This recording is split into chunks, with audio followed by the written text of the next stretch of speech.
हमारे सामने शिवसेना के प्रदेश प्रवक्ता श्री कन्हैया तिवारी जी हैं। कन्हैया जी, आपसे एक प्रश्न करना चाहता हूं। जो आजकल जबलपुर की हालात है, जो पुलिस प्रशासन एक हावी सा होता जा रहा है और पुलिस प्रशासन और शासन के बीच एक ऐसी मध्यस्थता नज़र आ रही है जिसमें बहुत सारे चीज़ें ऐसे निकल के आ रही हैं जिससे जनता बहुत परेशान है। एक तो जनता के पैसों को बहुत अपव्यय देखा जा रहा है। हर चौराहे पे जनता से एक तरीके से चालान के माध्यम से कोरोना का डर दिखा के, कोरोना का नाम लेके जो चालान काटे जा रहे हैं और उसमें जो अराजकता हो रही है और जनता में जो दहशत है, इसके बारे में आप क्या कहना चाहते हैं? देखिए, सीधी सी बात है, आपका प्रश्न बहुत उचित है और जायज़ है कि आज कोरोना के लिए जो व्यवस्थाएं होनी चाहिए थी पिछले वर्ष, वो व्यवस्था करने की बजाय भारतीय जनता पार्टी अपनी सरकार बनाने के मैनेजमेंट पे व्यस्त रही और दूसरा उसके बाद होने वाले चुनावों को लेके व्यस्त रही। उसके बाद बंगाल चुनाव को लेके व्यस्त थी, फिर उसके बाद उपचुनाव को लेके व्यस्त थी। इन सब व्यस्तता में आपने पिछली मार्च से लेके मई जून के 10 तारीख तक लगभग देखा होगा, बहुत से हमारे जबलपुर ही नहीं मध्य प्रदेश के लोगों ने अपने माँ बाप, भाई बहन, बेटे बहू, यहाँ तक कि नाती पोतों को खोया, परंतु सरकार को इसके लिए कोई दुख नहीं है। पहले हमारे माननीय सम्माननीय हिंदू हृदय सम्राट नरेंद्र मोदी जी घोषित करते हैं कि कोरोना से मरने वालों के लिए मैं 4 लाख रुपए का पैकेज घोषित करता हूँ, फिर उसके बाद उसको रद्द कर दिया जाता है। अपने आप को चाय बेचने वाला कहते हैं।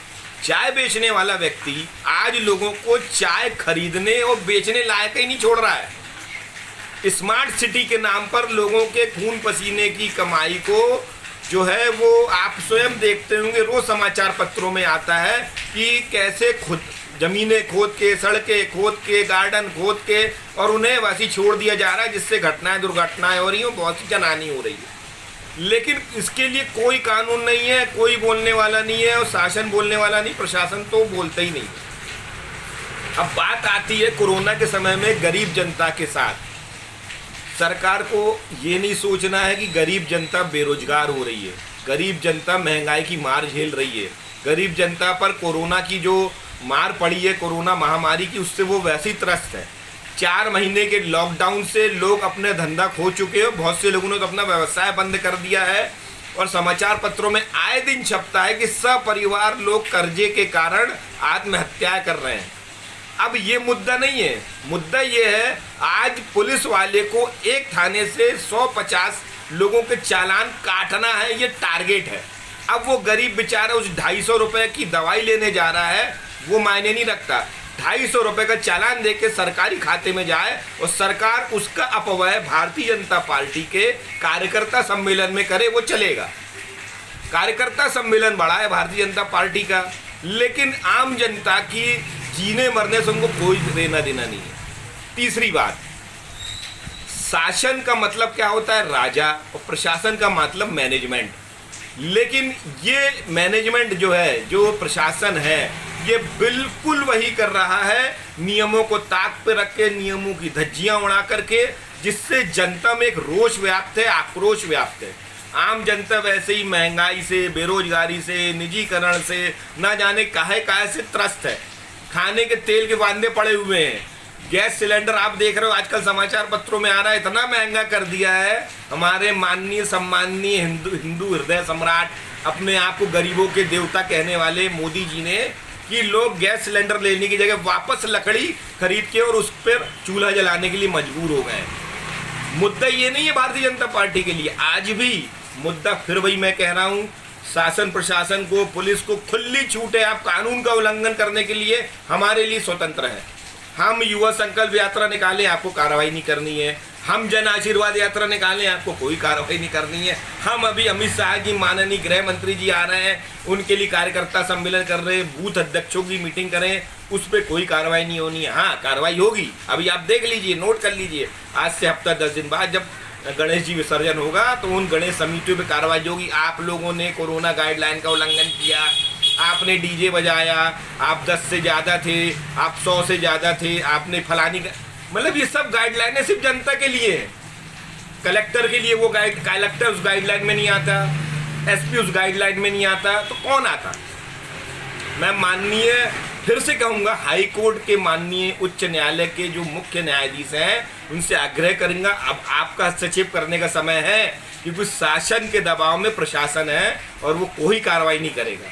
मैं पुनः कह रहा हूँ, एसपी कलेक्टर महोदय पर जब तक एफआईआर नहीं होगी इन कार्रवाइयों के कारण, जब तक ये उल्लंघन होता रहेगा और बीजेपी के कार्यकर्ता, सामान्य कार्यकर्ता उल्लंघन करेंगे। उनको मालूम है जब उनके गृह मंत्री आ गए, उनने कार्यक्रम कर दिया, तो हमारे लिए क्या मायने रखता है। तो ये बहुत बड़ा एक विचारणीय प्रश्न है कि शासन प्रशासन दोनों जनता को तो कानून का पालन करने बोल रहे हैं, लॉकडाउन का, लेकिन खुद उल्लंघन कर रहे हैं। तो इन पे कार्रवाई हमारे माननीय मुख्य न्यायाधीश आप अपने संज्ञान में लें और इनके विरुद्ध कार्रवाई करके और इनके ऊपर नियम विरुद्ध जो उन्होंने काम किया है तत्काल बर्खास्त किया जाए और जांच करके और इन्हें इनकी नौकरी वापस ली जाए। आपको नहीं लगता कि जांच इस बात की भी होना चाहिए कि कोरोना काल में जो कोरोना के व्यक्तियों को एडमिट किया गया, 3-3, 4-4 लाख उनके बिल बने हैं, ये तो भारतवर्ष हमेशा से जानता है कि ये जो सीज़न रहा है ये हमेशा से टाइफाइड और निमोनिया का सीज़न रहा है। टाइफाइड और निमोनिया के पेशेंट को भी इन्होंने कोरोना का ट्रीटमेंट देके भर्ती किया, किसी हॉस्पिटल की कोई कार्रवाई नहीं हुई, कोई जांच नहीं हुई, लाखों रुपए का गोलमाल हो गया इस विषय में। और हर 3 महीने में आपके CMHO बदलते रहे, कभी मिश्रा जी आए, कभी कुररिया जी आए। तो क्या ये पैसे का खेल समझ में नहीं आता आपको? नहीं, ये बात आप फिर जो है आप फिर गलत जगह जा रहे हो।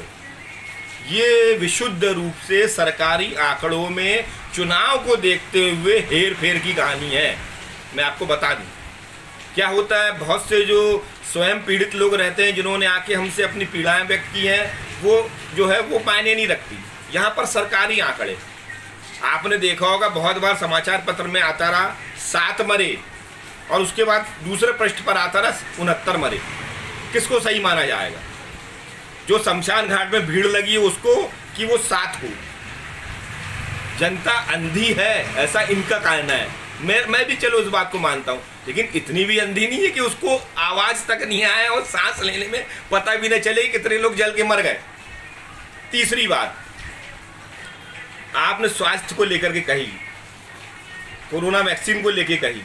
देखिए, हमारे माननीय सम्माननीय हिंदू हृदय सम्राट नरेंद्र मोदी जी जो कहेंगे सच कहेंगे, उनके अलावा कोई सच नहीं कहता, उनके अलावा कोई राष्ट्रवादी नहीं है, उनके अलावा कोई हिंदूवादी नहीं है उस संगठन के अलावा। पहले आप घोषित करते हैं कि आपको 28 दिन के अंदर दोबारा वैक्सीन लगवानी है, फिर आप दूसरा दिशा निर्देश घोषित करते हैं कि आपको 84 दिन में लगानी है, फिर तीसरा दिशा निर्देश घोषित करते हैं कि आपको 45 दिन में लगानी है। आप मुझे ये बताइए, हर महीने 15 दिन में ये नियम बदलना ये कहाँ का औचित्य रखता है? क्या ये जनता को भ्रमित करना नहीं है? स्वयं भी भ्रमित हो रहे हैं, देश के प्रधानमंत्री जी, हमारे प्रदेश के मुख्यमंत्री जी, और आम जनता को भी भ्रमित कर रहे हैं। रही डेंगू मलेरिया की बात, डेंगू मलेरिया के लिए आज निःशुल्क लोगों का परीक्षण होना चाहिए, निःशुल्क इलाज होना चाहिए और इसका समय समय पर परीक्षण होते रहना चाहिए, चेकअप होते रहना चाहिए। आपको मैं एक आश्चर्यजनक बात बताऊं, आज के समय में जो सरकारी नंबर इन पुलिस प्रशासन के जो अधिकारी हैं उनको दिए जाते हैं, जो हमारे कलेक्टर में जो अधिकारी होते हैं उनको दिए जाते हैं, और जो मोबाइल नंबर ये स्वास्थ्य विभाग के डॉक्टर, कोरोना प्रभारी और अन्य जो होते हैं उनके दिए जाते हैं, ये कोई भी फोन नहीं उठाता है। और ये समाचार पत्र छाप चुका है, लेकिन इन अधिकारियों को मालूम है कि हम एक नेता का पैर पकड़े रहेंगे तो कोई हमारा ट्रांसफर नहीं कराएगा। इसलिए जनता मरती है तो मरे, हमें उस नेता की सेवा करना है। आप जनता के जो जवाबदार पद पे बैठे हैं, और ध्यान रहे, बहुत बार एक चीज लोगों में गलतफहमी रहती है कि मैं SDM हूँ, मैं कलेक्टर हूँ। जो जितने बड़े पद पर बैठा है वो जनता के प्रति उतना बड़ा ज्यादा जवाबदार है, उसकी लायबिलिटी उतनी ज़्यादा बनती है। वो वहाँ अधिकारी इसलिए नहीं है कि वो लाल बत्ती में चलेगा, वो अधिकारी इसलिए कि जनता के प्रति अधिक जवाबदारी रखेगा, उनको अधिक से अधिक व्यवस्थाएं उपलब्ध कराएगा। परंतु ऐसा कुछ नहीं हो रहा है। भारतीय जनता पार्टी स्वयं भी सोई हुई है और शासन प्रशासन तो उसका गुलाम हो ही रहा है। भारतीय जनता पार्टी में अराजकता फैली हुई है, प्रशासन का दुरुपयोग किया जा रहा है, ऐसा आपका कहना है? आप कन्हैया तिवारी प्रवक्ता है शिवसेना के। और कहीं ना कहीं ये बात सत्य भी है कि ऐसा हो भी रहा है। जनता को खुद तय करना होगा कि अब उन्हें कौन सी सरकार चाहिए और उनको सरकार से किस टाइप का प्रशासन चाहिए। धन्यवाद।